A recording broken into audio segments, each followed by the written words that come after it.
Estamos iniciando o programa Consciência e Evolução. Sou Moisés Ezagui e o nosso programa fala sobre comportamento e espiritualidade. E eu já vou começar o programa dizendo para você que nós vamos falar um pouco sobre arte e espiritualidade. Para você que gosta de arte, aliás, eu vou falar umas coisas sobre arte que são engraçadas. Espero que sejam engraçadas. Olha só.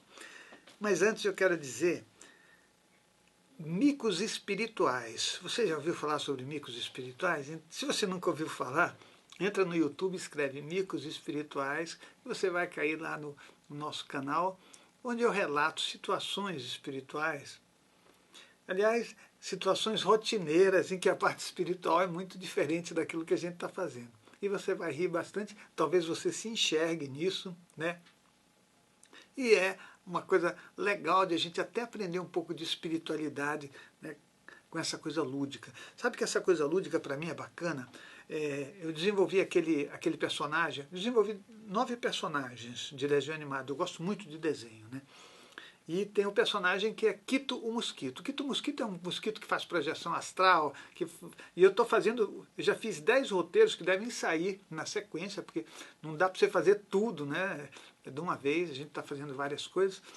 Mas é legal você abordar essa coisa da espiritualidade de uma forma tranquila, lúdica, né? Eu acho que a espiritualidade ela é alegre, ela não é infeliz, ela não é chorosa nem nada, né?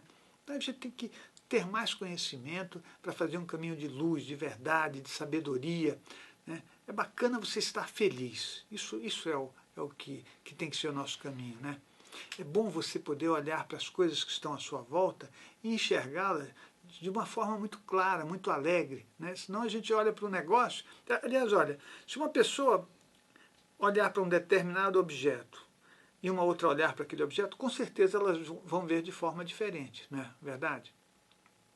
Então, eu tenho um exemplo muito engraçado que aconteceu há uns 2 meses atrás, ou talvez 3, né? Não vou nem chutar a data, mas mais ou menos esse tempo. Eu estava andando no sítio, né, com 2 pessoas. E aí eu olhei assim, eu falei, nossa, dá uma olhada nessa planta. Só que eu estava falando, dá uma olhada nessa planta, eu queria dizer para eles, olha o orvalho que está pendurado nessa folha, né? Que eu achei aquilo fantástico. Aí um olhou e falou assim, eu não estou vendo nada demais. Aí olha que engraçado, o outro pegou e falou, rapaz, olha só, ele tirou o celular, foi lá na gota de orvalho e tirou uma foto. Quando ele me mostrou, um negócio absolutamente maravilhoso. Ele falou, isso aqui é muito bonito. Eu falei, caramba, ele está enxergando realmente, né, a vida de uma forma produtiva, né? A gente olha para uma coisa e não dá valor nenhum porque não sabe enxergar, né? Então, até o nosso olhar, a gente tem que melhorar, né? E eu acho que isso é um caminho de felicidade. Então, a gente tem que saber muito mais sobre tudo. E aí, micos espirituais, fatores humanos, fatores espirituais, e tem muita coisa no YouTube que está sendo colocado, no foradocorpo.com, onde você pode fazer qualquer pergunta sobre comportamento ou espiritualidade, né, que a gente vai responder. Eu respondo em vídeo, não tem essa coisa de responder por e-mail, nem nada disso não. Né? Senão as pessoas falam assim, mas é ele que está respondendo. Não, eu respondo. Tá? Então eu faço um trabalho e você só precisa ter um pouco de paciência, né? Porque toda semana é postado uma nova resposta e mais muitos vídeos, né? Bom, olha só. Aproveite e cadastre-se nos nossos canais, por favor. Então, você vai assistir o Micos Espirituais, ou Fatores Humanos, ou qualquer trabalho do Centro de Estudos da Consciência, vai lá, se inscreve no nosso canal, né? E dá um joinha. Você sabe o que é um joinha, né? É aquela mão positiva. É isso aí. E não perca o nosso curso de chakras e sexualidade em julho, dias 5 e 12. E você vai gostar porque a gente vai trabalhar juntos, né? E o nosso caminho é um caminho de crescimento, de luz, de evolução. Eu espero até o fim da minha vida, porque a vida tem fim, né? A gente vai vivendo e não aproveita direito. Conseguir aproveitar o máximo melhor desse corpo físico para que eu possa desenvolver coisas que ultrapassem o limite dos meus braços, né? que os meus amparadores me ajudem nisso e eu consiga levar muita luz, muito conhecimento, muito bom humor, vitalidade, que eu acho isso fundamental. Eu estou falando demais, né? Mas então, olha só, no curso de chakras e sexualidade, você vai aprender coisas sobre a nossa sexualidade que muita gente nem fala, né? Ou talvez nem saiba. Mas lá você vai saber sobre masturbação, sobre evocações sexuais, sobre muita coisa bacana para você utilizar no seu dia a dia. As fantasias sexuais, os filmes pornográficos, tudo isso você vai entender e vai me perguntar depois: Moisés, de onde você tirou tudo isso? Tirei da nossa vida, do nosso mundo e das coisas que a gente aprende aqui, que muitas vezes não tem nem coragem de enxergar. Mas é bom a gente enxergar e colocar em prática as melhores coisas que a gente aprende. Então, curso de chakras e sexualidade em julho, no dia 5 e no dia 12, na Rádio Mundial, e eu aguardo você, tá bom? E terapia, se você quiser fazer terapia com a gente, é só ligar no 5904-2116, tá bom? E vamos falar de arte e espiritualidade. Olha, vou contar para você uma coisa. Eu ainda estou trabalhando nisso. Eu sei que não dá para a gente fazer até comentei outro dia, que uma grande ideia é a gente fazer uma coisa bem feita, né? Mas eu, na minha vida, eu comecei a fazer várias coisas querendo que todas fossem bem feitas. E isso foi, né? Aí eu era garoto e eu gostava de desenhar, né? E pintar. Então eu ficava na mesa, né, lá da cozinha e depois na mesa da sala com uma folha de papel em branco. Eu ficava pedindo papel em branco para meu pai e riscando com lápis de cor. E o grande momento da minha vida foi o momento em que eu descobri que existia lápis de cor, que eu acho que não eram nacionais, inclusive, né? Que eram lápis guache. Quando eu descobri aquilo, foi o triunfo da minha história, né? E aí eu fazia desenho o tempo todo, ficava gastando os lápis. Aliás, eu usava os lápis com muito cuidado para não gastar muito, né? E era muito engraçado, porque eu era um garotinho, se acabasse, né? Eu lembro que eu usava até o último toquinho do lápis. E o meu pai falava assim: mas você está usando o toquinho? Eu falava: ô pai, mas eu não tenho dinheiro para comprar. Mas eu te compro outra caixa. Aí ele falava: então dá o dinheiro. Aí eu ia lá e comprava outra caixa, né? Aí era sucesso total. Mas só que em vez de usar aquela caixa que eu tinha comprado, eu usava o outro toquinho até o fim. Era muito engraçado, né? E até tem coisas que eu fiz que as pessoas não acreditavam. E aqui eu vou até aproveitar para fazer um agradecimento a uma pessoa que eu conheci chamado Baltazar. Baltazar era um desenhista. E esse desenhista, ele me ajudou muito, porque eu ia para a casa de uns amigos e ele sempre estava lá. E ele ficava pintando, ele dava. Eu falei para ele: Baltazar, me explica como faz isso e aquilo, né? E aí ele explicava, né? Baltazar, como muitas pessoas na minha vida, né, eu só tenho que agradecer. É só isso que eu tenho que fazer, né? Eu acho que a gente tem que agradecer a todas as pessoas desse planeta. Não importa a origem, não importa o veículo físico que elas estejam vestindo, né? Então, o nosso próprio veículo, ele já foi trocado tantas vezes, você já foi tantas coisas, tantos personagens nesse mundo, então é bom que a gente ame a todos.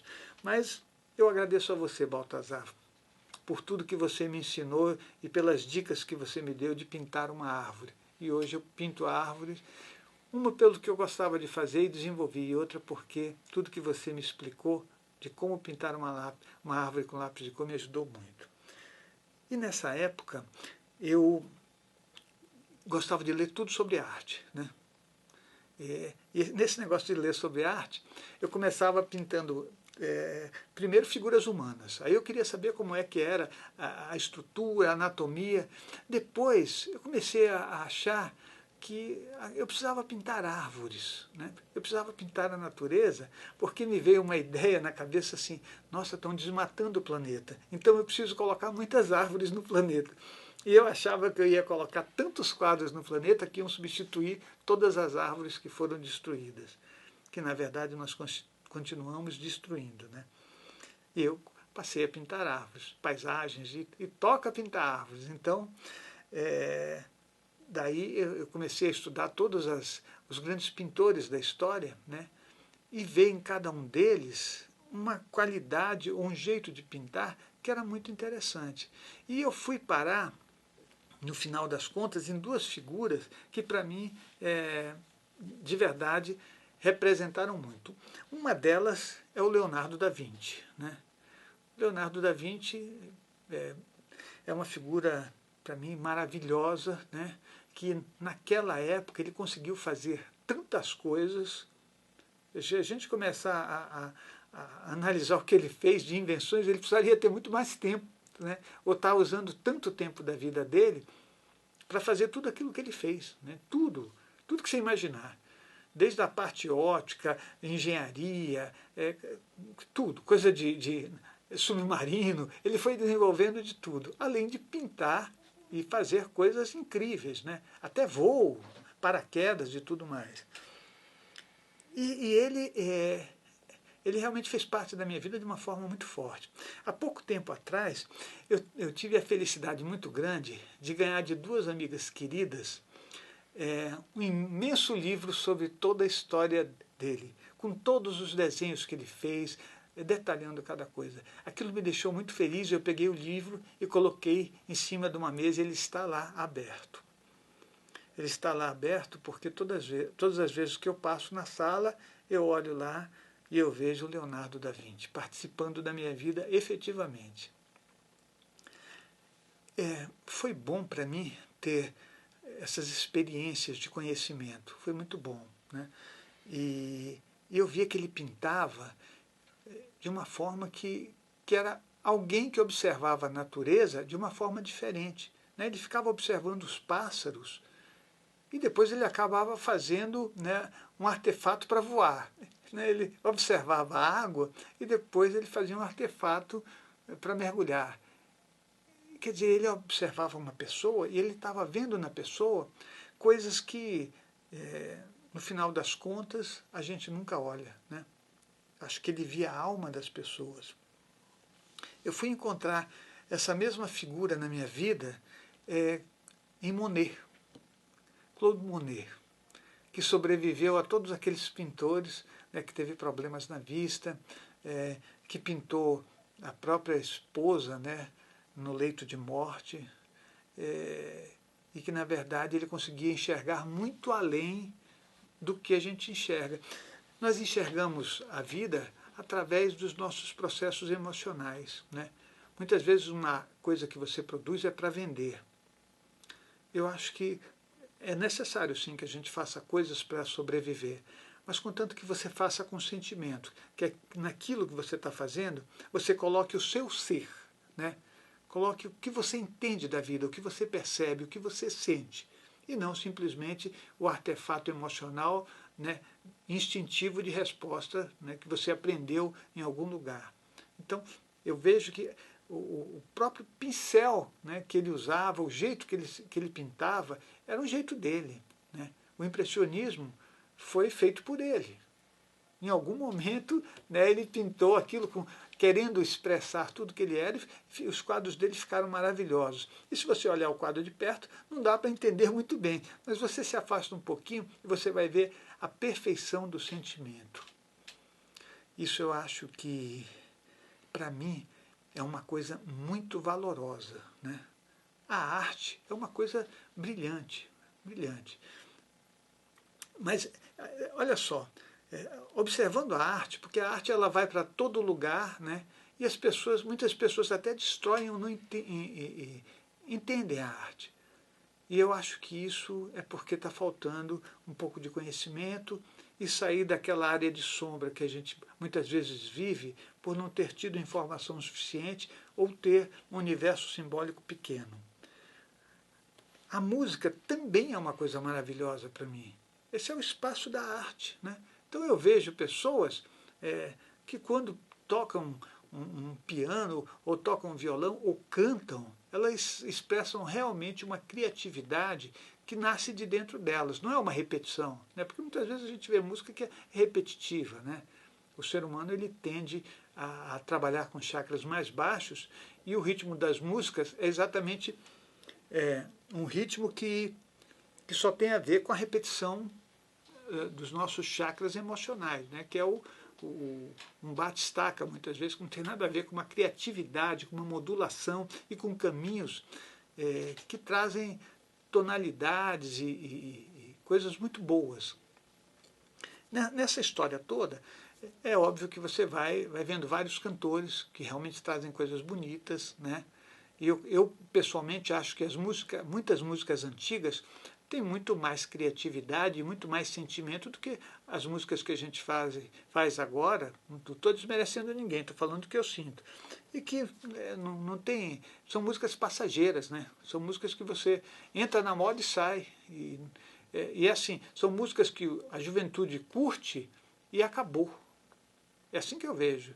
Ou seja, quando a pessoa tiver mais idade, aquela música não serve para ela. E as músicas antigas, ou mesmo algumas músicas atuais, feitas por cantores que trazem essa coisa do sentimento, a música continua. Se você pegar uma música de um determinado cantor que você ouviu há 30 anos atrás, ela é tocada hoje e todo mundo escuta, né? Tanto as pessoas de mais idade quanto as pessoas mais jovens. Você vai falar, puxa, mas por quê? É porque ela é música, porque ela é universal. Ela não é simplesmente comercial, que eu acho que é importante. Mas eu vejo a arte, né, como uma coisa que é uma linguagem universal que nós devemos aprender. Por isso que no SEC eu sempre recomendo para as pessoas, olha, gente, nós temos que aprender a pintar, né, ou desenhar, nós temos que aprender uma língua, nós temos que aprender a tocar um instrumento. Tudo que você puder aprender aumenta o teu universo simbólico. E a gente fica limitado, né? Você aprende a fazer uma coisa, faz aquilo até o fim da vida e fala, eu sou muito bom nisso.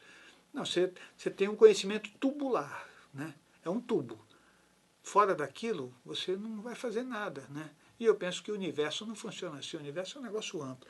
E a arte e a espiritualidade, elas estão de mão dadas, né? Se você pudesse ver, né, como a música afeta os teus chakras, você ia ficar deslumbrado. Não tem, sabe, não é uma coisa que é inventada, ela existe. Se você pegar uma música clássica, que tem os sons de violino, por exemplo, o violino está trabalhando no chakra coronário. Daí você vai sentir paz, tranquilidade, você é embalado pela música, né? Aí se você pegar uma música que ela trabalha com sons baixos, né? É óbvio que está te pegando nos chakras mais baixos. Então é movimento, mas não é paz, né? Pode ser euforia, mas não é paz. E não é bom confundir alegria com euforia. Tá? Euforia é a exaltação dos nossos chakras emocionais. E a alegria, ela pode até ter uma pitada dos chakras emocionais, mas ela começa a nascer nos chakras superiores. Então, ela é real, ela existe, ela não precisa de uma motivação. Ela nasce dentro da gente. Tá? Então, isso é uma coisa que a gente precisa saber. Né? Mas eu vejo a arte assim, muito ligada com a espiritualidade, é o tempo todo da minha vida. E como eu fiz esse percurso, né, que foi um percurso de aprender, eu aprendi a tocar violão, né, e aí o meu professor me dava aquele monte de coisa. Aliás, eu estou mentindo, eu comecei a minha vida aprendendo a tocar piano. Tocar piano com a Dona Maroquinha, que era professora, Dona Maroquinha. E eu lembro bem da história, que eu era garotinho, os meus dedos não alcançavam as teclas do piano, né? E a Dona Maroquinha, ela era daquelas professoras frente dura, né? Muito querida e tudo mais. Ela era vizinha. E aí, se você errasse na nota, ela dava um tapa na sua mão. Então, sabendo disso, né? A gente já deixava as unhas cortadas, tudo limpo, porque você não podia sujar o teclado, nada disso. Na hora que você chegava lá para aprender piano, ela pegava a mão e olhava, né? Vai lavar a mão, né? Ou não, né? Então é muito bom isso, porque no fim das contas ela ensinava a gente algumas coisas que são saudáveis para a nossa vida. Mas daí depois eu fui seguindo e fui aprender violão, né? Eu falei, vou aprender violão. Eu queria aprender violão clássico. O meu irmão até aprendeu violão clássico, né? E eu aprendi até uma parte, mas depois eu falei, não, eu vou aprender a tocar, né, do meu jeito, de ouvido e tudo mais. Aí depois fui aprender flauta, aí fui aprendendo um monte de coisas, mas do meu jeito. Mas eu acho que é importante que a gente busque, né, esse espaço da arte. Isso é o espaço da criação, é onde você não tem limite.